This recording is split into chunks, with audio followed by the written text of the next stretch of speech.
Hello and welcome dear students to my channel, myself Vipul Pandya. Dear students, अगर आप मेरे YouTube channel पर पहली बार आ रहे हैं तो सब्सक्राइब बटन पर ज़रूर क्लिक कीजिएगा। तो चलिए फ्रेंड शुरू करते हैं। आज का अपना टॉपिक है गात एवं गातांक, जो कि बहुत ही सिंपल टॉपिक है और कॉम्पिटिशन्स क्लासेस के लिए इम्पोर्टेंट भी है, क्योंकि बहुत सारे एग्ज़ाम्स में टॉपिक पूछा जाता है। वैसे तो फ्रेंड्स ये टॉपिक 8वीं क्लास का है बेसिक, लेकिन कॉम्पिटिशन्स एग्ज़ाम में देखा जाए तो बहुत ही अच्छे अच्छे सवाल बन के आते हैं इस टॉपिक पे। तो चलिए इसे सीखना शुरू करते हैं। सबसे पहले इसके फॉर्मूला से स्टार्ट करते हैं, लेकिन उससे भी पहले हमें समझना होता है कि घात एवं घातांक होता क्या है, कहाँ पे इसका उपयोग करते हैं। सो स्टूडेंट्स, मैंने आपके सामने कुछ संख्या लिख दी है, 4 गुणा 4 गुणा 4, यानी कि किसी संख्या का गुणा यदि उसी संख्या में वापस बार बार किया जा रहा है तो उसे शॉर्ट रूप में लिखने के लिए हम घात का उपयोग करते हैं, यानी कि घात या घातांक। जैसे कि मैंने यहाँ पे लिखा है 4 गुणा 4 गुणा 4, तो इसे मुझे शॉर्ट में लिखना है बिल्कुल, तो उसे मैं लिख सकता हूँ 4 की घात। ये कितने टाइम रिपीट हो रहा है वो उसकी घात आ जाएगी। तो कितने टाइम रिपीट हो रहा है, 1 2 और 3, तो घात कितनी आ जाएगी, 3। तो इसे बोलते हैं 4 की घात 3, ऐसा बोलेंगे।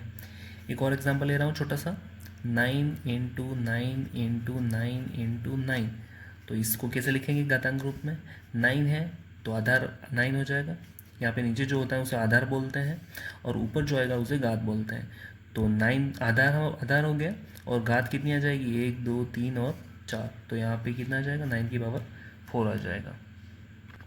सो फ्रेंड्स, घात और घातांक को हम पूर्णांक संख्या के रूप में लिख सकते हैं, यानी कि पूर्णांक संख्या के द्वारा लिखा जा सकता है। जैसे कि यहाँ पे प्लस की संख्या हो या माइनस की संख्या हो, दोनों पर अपन घात लिख सकते हैं। जैसे कि यहाँ पे मैंने लिख दिया -4 गुणा -4 गुणा -4 गुणा -4, तो इसे भी हम घात के रूप में लिख सकते हैं। इसे मैं लिखूँगा, आधार क्या होगा हमारा, -4 ही होगा, और इसकी घात यानी कि कितने टाइम इनटू में ये रिपीट हो रहा है, तो 4 टाइम रिपीट हो रहा है, तो मैं यहाँ पे पावर क्या लिख दूँगा, -4 की पावर 4 हो जाएगा। ठीक है। तो स्टूडेंट्स, ये तो था इसे रिप्रेजेंट करने का तरीका, किस तरह से इसे रिप्रेजेंट किया जाता है। आगे हम इसके फार्मूलाज पर डिस्कशन करते हैं कि इसके फार्मूलाज किस तरह से बनते हैं। तो पहला फार्मूला है इस पर ही। सो फ्रेंड, पहला फार्मूला तो इस पर बन जाएगा। सबसे पहले हम इसकी घात की बात करते हैं। अगर घात में सम संख्या होती है, जैसे कि आधार हमारे पास कुछ भी हो, भले वो प्लस की संख्या हो या माइनस की संख्या हो, मैंने यहाँ पे एग्जांपल ले लिया माइनस का 10 ले लिया, ठीक है।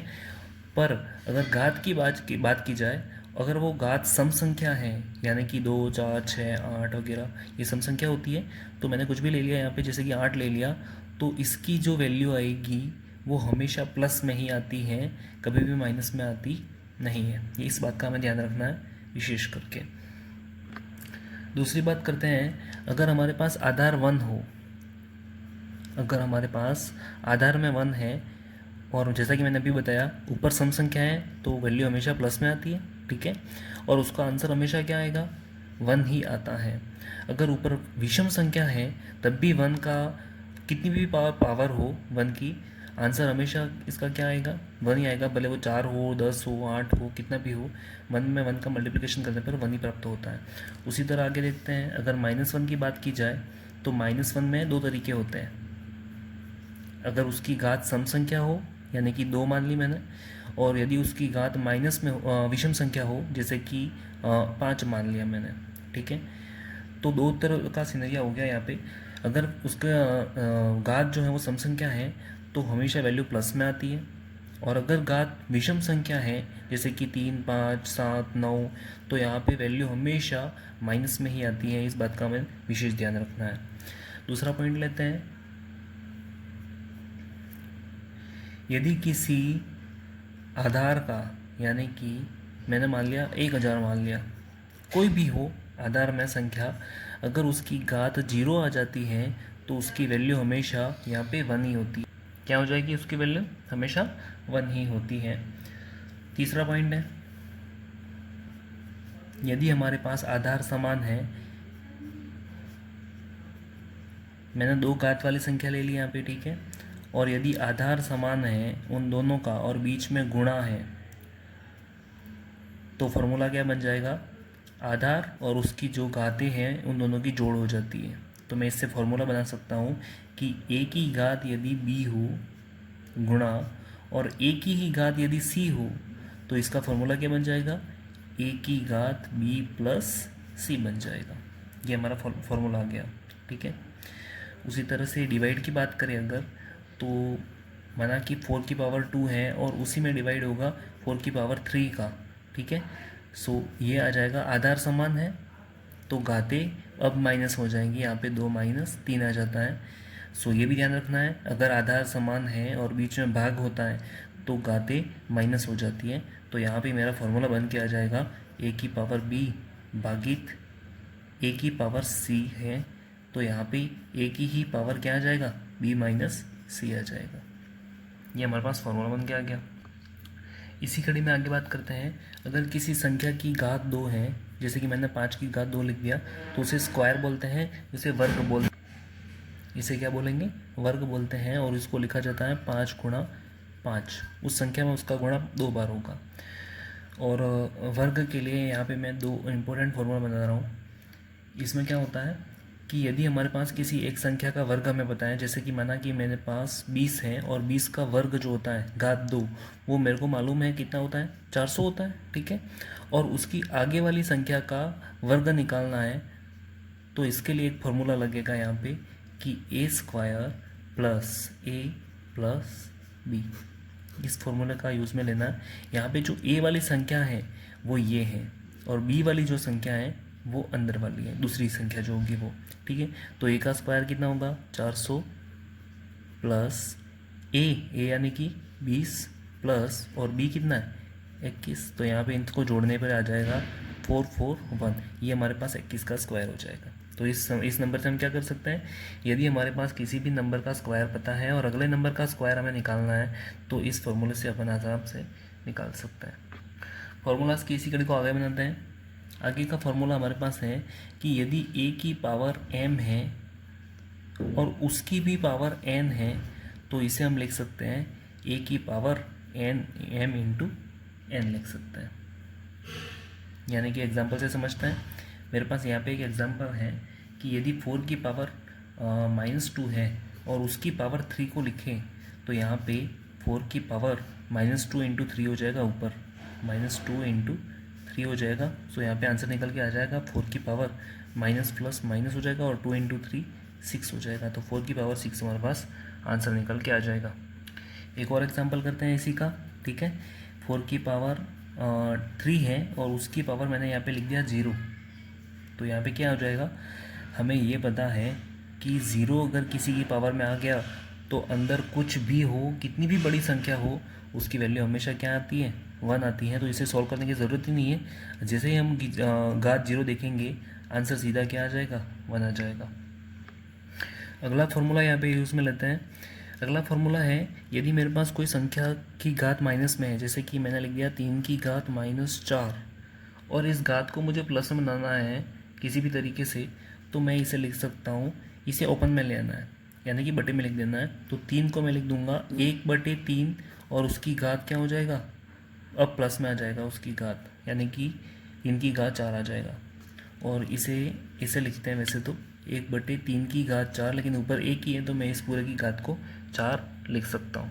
ठीक है, तो इसके लिए क्या फॉर्मूला बन जाएगा कि यदि मेरे पास x की पावर -a है, तो इसे मैं लिख सकता हूँ 1/x की पावर प्लस का a लिख सकता हूँ। ठीक है ना, इस फॉर्मूले को भी ध्यान रखना है, अच्छा फॉर्मूला है। अगला फॉर्मूला है हमारे पास, यदि दो संख्याओं की घात समान है, जैसे कि मैंने लिख दिया 4 की घात 5 है और गुणा 2 की घात 5 है। यहाँ पे देख रहे हैं आधार तो समान लिए लेकिन घातें समान है, तो इसी को हम लिख सकते हैं, इन दोनों का गुणा हम साथ में कर सकते हैं, यानी कि 4 इंटू 2 हो जाएगा, और उस पूरे की घात क्या आ जाएगी, घात तो सेम ही है, तो पूरे की घात 5 आ जाएगा। ये फॉर्मूला है हमारे पास।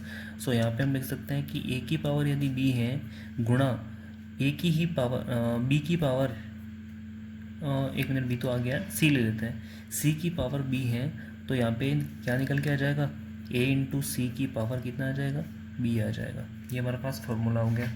ठीक है, उसके बाद और एक एग्जांपल लेते हैं डिवाइड को, उसी के लिए। ठीक है, अगर डिवाइड में हो 4 की घात 5 डिवाइड 2 की घात 5, यही एग्जांपल ले रहा हूँ ऊपर वाला, तो यहाँ पे डिवाइड है तो क्या आ जाएगा, वही चीज़ बटे में आ जाएगी, 4/2 और उस पूरे की घात क्या आ जाएगा, 5 आ जाएगा। सो इसे हम फॉर्मूले के रूप में लिखे तो लिख सकते हैं a की पावर b है भागित c की पावर b है। सो यहाँ पे लिख सकते हैं 1a/c की पावर b लिख सकते हैं। सो फ्रेंड्स, ये तो था हमारे फॉर्मूले से, घात और घातांक के फॉर्मूले सारे ख़त्म हो चुके हैं। अगर आपको ये फॉर्मूलेज आते हैं तो आप कोई भी सवाल घात और घातांक का कर सकते हो बहुत ही आसानी से। एक एग्जांपल लेते हैं, एग्जांपल से समझते हैं इन्हीं फॉर्मूलेज को। देखो यहाँ पे आ जाएगा 5/11 और उसकी घात मैंने लिख दी 4, ठीक है, और यहाँ पे बीच में भागित आ गया 11/10 की घात लिख दी मैंने 2, ठीक है। इस सवाल को हमें सॉल्व करना है। सो सबसे पहले तो इसे लिखने का तरीका लिखना है, ठीक है। कैसे करेंगे, 5 की घात 4 है और 11 की घात 4 है, तो अलग अलग तो लिखेंगे नहीं, ठीक है, बहुत ही बड़ा हो जाएगा सवाल।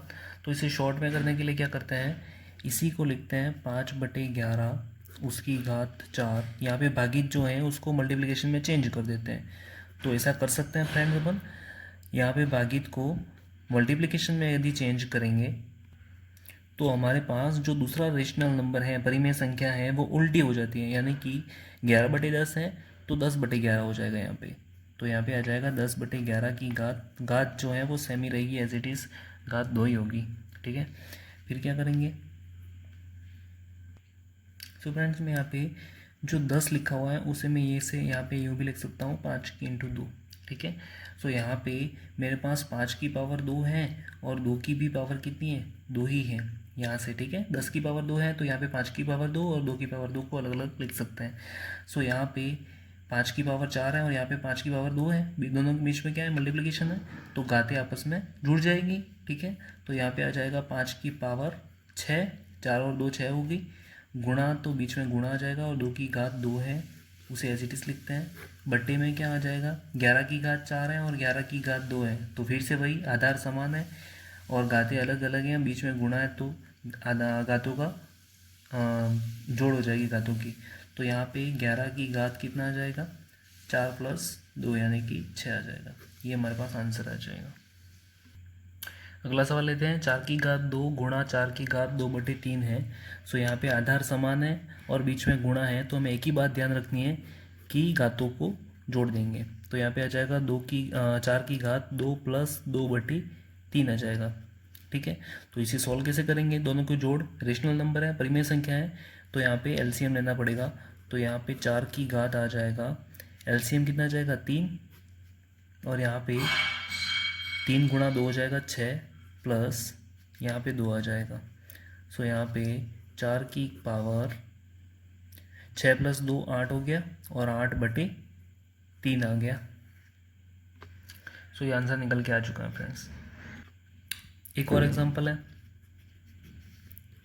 82796 की पावर यहाँ पे x है और इक्वल टू में हमें 1 दे रखा है, और यहाँ पे हमें क्या करना है कि x की वैल्यू फाइंड आउट करनी है, x की वैल्यू क्या आएगी। सो दिखने में तो बहुत ही बड़ा दिख रहा है लेकिन बहुत ही सिंपल है, क्योंकि यहाँ पे ये जो संख्या दे रखी है उसकी पावर अगर हमें ऐसी लगानी है कि उसकी वैल्यू क्या आ जाएगी, 1 आ जाएगी। तो हम जानते हैं कि किसी भी संख्या की पावर, भले वो कितनी भी बड़ी संख्या हो, उसकी पावर यदि 0 आ जाए तो उसकी वैल्यू हमेशा क्या होगी, 1 होगी। तो यहाँ पे x की वैल्यू क्या आ जाएगी, 0 आ जाएगी। तो कुछ सोचना ही नहीं है इसमें, तो सीधा ही फॉर्मूला लग रहा है। एक लास्ट एग्जांपल और कर देते हैं, 2/3 की घात -4 है और गुणा 2/3 की पावर -5 है, इसे सॉल्व करना है, ठीक है। तो सबसे पहले हमें किसी भी सवाल को सॉल्व करने के लिए अगर उसकी पावर माइनस में दे रखी है तो उसे प्लस में बनाना है। तो क्या करेंगे, यहाँ पे इसकी पावर को प्लस में बना देंगे, ठीक है। 4 है, -4 है तो 4 करना पड़ेगा। तो वो कैसे करते हैं, मैंने आपको पहले ही बताया था, घात को प्लस में बनाने के लिए उस संख्या को उल्टी लिख देते हैं, यानी कि 2/3 है तो यहाँ पे आ जाएगा 3/2 और उसकी घात क्या आ जाएगी, अब 4 आ जाएगी, गुणा वैसे ही इसको करेंगे 3/2 गुणा 5 आ जाएगा। बस फिर तो अब तो गुणा ही करना है, 3 की घात 4 है और 3 की घात 5 है, आधार समान है तो घातें जुड़ जाएंगी। तो यहाँ पे आ जाएगा 3 की घात 4 + 5 कितना होता है, 9/3 वैसे ही 2 की घात 4 और 2 की घात 5 है, तो यहाँ पे 2 की घात भी क्या आ जाएगा 9, और इसे लिख सकते हैं क्योंकि पावर दोनों की इक्वल है, इसकी पावर भी 9 और इसकी पावर भी 9 है, तो इसको कॉमन लिख सकते हैं, 3/2 की घात 9 आ जाएगा। सो स्टूडेंट्स, आज के लिए इतना ही काफ़ी है। आई होप कि आपको घात और घातांक समझ में आ चुका होगा, क्योंकि बहुत ही सिंपल टॉपिक था, फार्मूला बेस्ड है, दो चार फार्मूले हैं वो हमें याद रखने होते हैं और बस फिर तो सिंपली हो जाता है। हमें घातों को सॉल्व तो करना है नहीं, फिर सिर्फ फार्मूला लगाने हैं। ठीक है फ्रेंड्स, सो आज का वीडियो अगर आपको अच्छा लगा हो तो लाइक करें, शेयर करें और सब्सक्राइब बटन पर ज़रूर क्लिक कीजिएगा। अगले वीडियो में फिर से मिलेंगे मज़ेदार टॉपिक के साथ। Thank you.